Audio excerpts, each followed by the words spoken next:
రాష్ట్రంలో రాజ్యాంగ హస్తం. సో రాజ్యాంగం రాష్ట్రంలో రాజ్యాంగ హాననం. సో ఏంటిది అని అంటే మాత్రం ఫిర్యాయింపులను గవర్నర్ దృష్టికి తీసుకెళ్ళాము. ఏదైతే ఈ ఫిర్యాయింపులు ఉన్నారో అంటే ఏంటిది, ఒక ఎమ్మెల్యే కానివ్వండి, ఎమ్మెల్సీ కానివ్వండి, ఒక పార్టీ నుంచి ఇంకొక పార్టీకి వెళ్ళడం అనమాట. కానీ ప్రీవియస్గా చెప్పాలి అని అంటే అసలు కేసీఆర్ కూడా ఇదే పని చేశారు. ఆయన దగ్గర సరిపడ ఎమ్మెల్యేలు ఉన్నా కూడా కాంగ్రెస్ నుంచి ఇంకొంతమంది ఎమ్మెల్యేలను ఆయన తీసుకున్నారు. సేమ్ ఇప్పుడు వాళ్ళు కూడా అదే చేస్తున్నారు. నిరుద్యోగులు ఇచ్చిన హామీ అమలు లేదు. సో ఏంటిదనంటే వాళ్ళు హామీలు ఏవైతే ఇచ్చారో అది ఇంకా నిరుద్యోగులకు ఏవైతే హామీలు ఇచ్చారో అవి జరగనే లేదు. ఏం చేయాలి అని చెప్పి అయితే వాళ్ళు అంటున్నారు. సో దానికి తగ్గట్టుగానే వీళ్ళు కొన్ని ఏం చేశారనంటే బీఆర్ఎస్ వర్కింగ్ ప్రెసిడెంట్ కేటీఆర్ ఆధ్వర్యంలో శనివారం రాజ్భవన్లో గవర్నర్ సిపి రాధాకృష్ణన్ను కలిసి పార్టీ ఫిర్యాయింపులు, ప్రోటోకాల్ ఉల్లంఘనలు, నిరుద్యోగుల సమస్యలు తదితర అంశాలపై ఫిర్యాదు చేసిన బీఆర్ఎస్ ఎమ్మెల్యేలు, ఎమ్మెల్సీలు ఎవరైతే ఉన్నారో ఆయన రాధాకృష్ణన్కి ఏం చెప్పారు అని అంటే మాత్రం ఒకటి, ఫస్ట్ ఈ ఎమ్మెల్యేలు కానివ్వండి, ఎమ్మెల్సీలు కానివ్వండి, ఎంపీలు కానివ్వండి, ఒకటి ఈ పార్టీ నుంచి ఇంకొక పార్టీకి వెళ్ళడం, అండ్ తర్వాత ప్రోటోకాల్ ఉల్లంఘనలు, ఈ ప్రోటోకాల్స్ ఏవైతే ఉంటున్నాయో అవి ఫాలో అవ్వకపోవడము, ఆ తర్వాత నిరుద్యోగుల సమస్యలపై వెళ్ళి అయితే ఆయనకు ఆల్రెడీ ఇచ్చారు. కానీ ఆల్మోస్ట్ ఇప్పుడు కొంచెం నిరుద్యోగుల సమస్యలు తీరిపోయినాయి అని అనుకోవాలి. మనము జాబ్ క్యాలెండర్ ఇస్తున్నారు కాబట్టి. యాదాద్రి అద్భుతము, కేసీఆర్ ఆరోగ్యం ఎలా ఉంది అండ్ తర్వాత 40 లక్షల మంది రైతులకు రుణమాఫీ కట్. సో ఇప్పుడు ఏంటిది అని అంటే వాడు 3 లక్షలకు లేకపోతే అలా చెప్తుంటే ఇక్కడ మాత్రం వీళ్ళు ఈ పేపర్లో మాత్రం 40 లక్షల రైతులకు రుణమాఫీ కట్ అని చెప్పి అంటున్నారు. మరి ఎందుకు కట్ ఏంటిది అని అంటే మాత్రం ఒకటి, ఆధార్ కార్డులో తప్పులు ఉండడము లేకపోతే అప్డేట్ కాకపోవడం అనేది.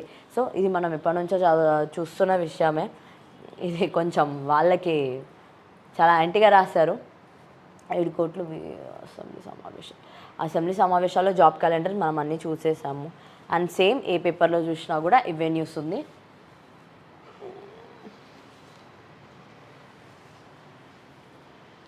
ఇది అవకాశాలు ఇస్తాము, ఇందాక మనం చదివాము కూడా, అంతా ఎక్కడైనా సరే అదే. అండ్ ఈరోజు ఇది ఏంటిదని అంటే నేడే మహంకాళి బోనాలు. సో మనందరికీ తెలుసు ఉజ్జయిని మహంకాళి బోనాలు అని అంటే ఫేమస్.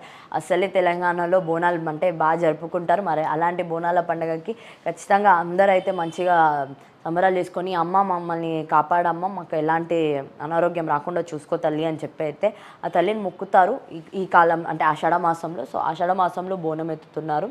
అత్యంత సుందరంగా ఆలయ అలంకరణ, భారీగా ఏర్పాట్లు చేసిన అధికారులు, సీసీ కెమెరాలు ఏర్పాట్లు. సో ఏంటిదంటే చాలా బందోబస్తుగా ఉంటుంది. అన్నీ మేము చూసి అడిగిస్తున్నామని చెప్తున్నారు. మొత్తం సీసీ కెమెరాలు కానివ్వండి లేకపోతే అక్కడ పద్ధతులు కానివ్వండి అన్నీ బాగున్నాయని చెప్తున్నారు. అండ్ తప్పకుండా మనోడ్చోని మనకి తెలుసు, చదివేసాము ఆల్రెడీ. అండ్ వర్షం అయితే పడుతూనే ఉంది. కృష్ణా గోదావరి నదులలో వరద ఉధృత, ప్రాజెక్టులకు భారీగా వచ్చి చేరుతున్న నీరు, పలు ప్రాంతాల్లో బొగ్గు ఉత్పత్తికి అంతర్యాయం. ఇది మనం చదువుతున్నాం, తెలుసు కూడా మనము, ఎందుకంటే ప్రీవియస్ కూడా ఇంకొక 2-3 పేపర్లు అదే చదివాము. అహంకారం ఏమాత్రం తగ్గలేదు. అండ్ ఇది దేని గురించో చూద్దాం. ఒడిశా కాంగ్రెస్ నేతల్లో మార్పు రాలే. బీజేపీకి వచ్చిన సీట్లు ఇండియా కూటమి మొత్తానికి రాలేదు. పార్లమెంట్లో అనేక మార్లు అహంకారం ప్రదర్శిస్తున్నారు. రాహుల్పై అమిత్ షా తీవ్ర విమర్శలు. సో ఇదంతా దేని గురించి, ఎవరి గురించి అంటే మాత్రం ఇప్పుడు అర్థమైపోయింది కదా మీకు. రాహుల్పై అమిత్ షా తీవ్ర విమర్శలు ఎవరు చేస్తున్నారు? రాహుల్ పైన ఇది అమిత్ షా చేస్తున్న ఏంటిది, ఒకటి ఒడిశా కాంగ్రెస్ నేతల్లో మార్పు రాలే అని చెప్పి ఆయన అమిత్ షానే చెప్తున్నాడు. అందులోనే ఏంటిదని అంటే బీజేపీకి వచ్చిన సీట్లు కూడా ఎన్డీఏకి రాలేదని కూడా చెప్తున్నారు. అండ్ పార్లమెంట్లో ఎలా అయితే అహంకారంతో మాట్లాడుతున్నారో అదే అహంకారాన్ని ఇంకా మెయింటైన్ చేస్తున్నారు, కానీ ఇంకా తగ్గించుకోవట్లేదు, మారట్లేదు అని చెప్తున్నారు. అంతేకాకుండా సీఎం హేమంత్పై ఘాటు వ్యాఖ్యలు ఎవరు చేశారు అని అంటే ఈ వ్యాఖ్యలన్నీ అమిత్ షా అయితే చేయడం జరిగింది. ఇక పొలిటీషియన్స్లో ఒకళ్ళ మీద ఒకళ్ళు అది వేసుకోవడం అనేది అది చాలా కామన్. విచారణకు రావాల్సిందే, మనం చదివేసాము ఆల్రెడీ.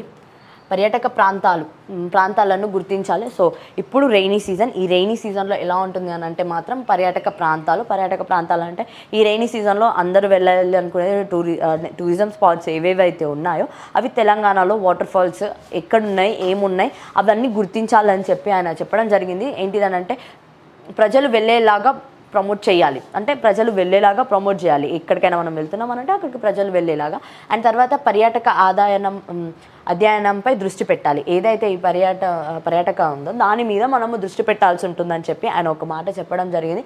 తర్వాత డిప్యూటీ సీఎం బట్టి విక్రమార్క ఎవరు చెప్పారు ఇదంతా అంటే బట్టి విక్రమార్క చెప్పారు. ఏం చేస్తున్నారు అని అంటే ఇప్పటి నుంచి రాష్ట్రంలో ఆదిలాబాద్, ఖమ్మం, మహబూబ్ నగర్, వరంగల్ వంటి జిల్లాలలో పచ్చని దట్టమైన అడవులు, జలపాతాలు ఉన్నాయి. వాటిని గుర్తించి ఐటీ ఉద్యోగులు, జాతీయ అంతర్జాతీయ పర్యాటకులకు ఆకర్షించి ఆదాయం పెంచుకోవాలని డిప్యూటీ సీఎం బట్టి విక్రమార్క అన్నారు. సో ఏంటిది అని అంటే ఆయన తెలివి చూపిస్తున్నారనమాట. ఇప్పుడు ఏంటిది అని అంటే ఇలాంటి వాటికి వెళ్ళాలి అని అంటే మాత్రం ఒక 100 రూపీసో లేకపోతే ఒక 50 రూపీసో ఇలా ఒక ఎంతో అంత మనీ కలెక్ట్ చేస్తే కొంచెం మనకి బడ్జెట్లో ఆదాయం అనేది వస్తే తర్వాత ఇక్కడ దాన్ని యూటిలైజ్ చేయొచ్చు అని చెప్పి అయితే ఆయన అనుకుంటున్నారు. కరెక్ట్గా మన ఆదాయాన్ని చేయాలి అంటే లైక్ ఎట్లా అంటే ఆదాయం పెంచడానికి, తెలంగాణ రెవెన్యూ పెంచుకోవడానికి ఇవైతే ఉన్నాయి. అండ్ ఇదే న్యూస్ అనమాట, ప్రతి దాంట్లో కూడా ఇదే ఉంది. సో చూసుకోవచ్చు అంతా జాబ్ క్యాలెండర్, రోజంతా వాన పడితే ఇగో ఇది సిచ్యువేషన్ మనకి చూడొచ్చు కూడా. రోడ్లు కూడా ఎక్కడికక్కడ భారీ వర్షంతో ఆ రోడ్లు ఏవైతే ఉన్నాయో అవి కూడా బ్లాక్ అయిపోయాయి. వేరే ఊరి నుంచి ఇంకొక ఊరికి వెళ్ళాలన్నా కూడా వెళ్ళలేని పరిస్థితి. ఏదైనా సరే కానీ జాబ్ క్యాలెండర్, బడ్జెట్, సో ఇది ఒక్కటి మనం చదవలేదు, అంటే ఏ పేపర్లోనూ రాలేదు. సో బడ్జెట్ 2.9 లక్షల కోట్లు. సో బడ్జెట్ ఇంత పెడుతున్నారా అనేది, అంటే ఇంత బడ్జెట్ అసలు ఏం చేయాలి, ఏం చేస్తారు? ఆల్రెడీ మనం అప్పు తీసుకొచ్చినాము. ఇప్పుడు కాంగ్రెస్ వచ్చి 6 నెలలు అవుతుంది. 6 నెలల్లోనే మనం ఎంతో అప్పు తీసుకొచ్చినాం. ఆ అప్పుని ఎలా తీర్చాలి అని అనుకుంటే మళ్ళీ ఇప్పుడు వాళ్ళు బడ్జెట్ పెట్టడం జరుగుతుంది. అది కూడా 2.90 లక్షల కోట్లు వాళ్ళు బడ్జెట్ని ప్రవేశపెట్టబోతున్నారా అనేది అయితే ఒకటి ఉంది. 25న క్యాబినెట్ భేటీ, బడ్జెట్కు ఆమోదం అదే రోజు అసెంబ్లీ. సో అదే రోజు జరగబోతుంది. అండ్ 22న ఆర్థిక శాఖ అధికారులతో CM Revanth Reddy Beti. And ఇందులో ఏంటిదంటే శాఖలు, పథకాలు వారీగా బడ్జెట్ మద్దతుకు తుది మేరలు, వ్యవసాయం నీటిపారుదల శాఖకే ఎక్కువ కేటాయింపులు. సో ఎవరికి జరగబోతుంది ఇదనంటే మాత్రం ఒకటి వ్యవసాయం, ఎవరైతే ఈ రైతులు ఉన్నారో లేకపోతే ఏదైతే వ్యవసాయం చేయాలనుకుంటున్నారో వాటి మీద ఎక్కువ దృష్టి పెట్టదలుచుకున్నారు. అండ్ తర్వాత నీటిపారుదల ఏవైతే వాటర్ ఉంటుందో వాటికి ఫస్ట్ ప్రాధాన్యత ఇస్తున్నాం. అండ్ వాటికే బడ్జెట్ మేము ఎక్కువ పెడుతున్నాం అని చెప్పి కూడా ఆయన చెప్తున్నారు. నిరుద్యోగులకు కాంగ్రెస్ దాకా 2 లక్షల ప్రభుత్వ కొలువులు, జాబ్ క్యాలెండర్ ఏమయ్యాయి, గ్యారెంటీలు ప్రజలకు గుదిబండాలు, బీజేఎం నిరుద్యోగ ధర్నా. కిషన్ రెడ్డి చెప్పాను కదా, ఆల్రెడీ ఆయన ధర్నా చేశారు నిన్న. సో ఇదన్నమాట న్యూస్. ఏంటిది అని అంటే మాత్రం మనం చూస్తూనే ఉన్నాము. ఇందులో అయితే చాలా పాయింట్స్ ఉన్నాయి. ఇందులో మనము ఏదైనా హర్షించదగ్గది ఏదైనా ఉందని అంటే మాత్రం వాళ్ళు జాబ్ క్యాలెండర్ రిలీజ్ చేస్తా అని చెప్పడము, అది కూడా విత్ డేట్ చెప్తున్నారు వాళ్ళు, December 9th అని లేకపోతే ఇంకా ఏదేదో చెప్తున్నారు. సో ఖచ్చితంగా ఒకటి ఏంటిదని అంటే మాత్రం ఈ గవర్నమెంట్ కనుక ప్రజాపాలన అని అంటే మాత్రం ప్రజల్లో ఉన్న సమస్యలని తీర్చితే అది ప్రజాపాలన అవుతుంది. అంతేకాని నియంత్రిత పాలన చేసుకుంటున్న ఈ సమయంలో ఎట్లా అంటే నియంత్రిత పాలన అనేది కొన్ని రోజులు మనం చూసాము, కనిపించింది.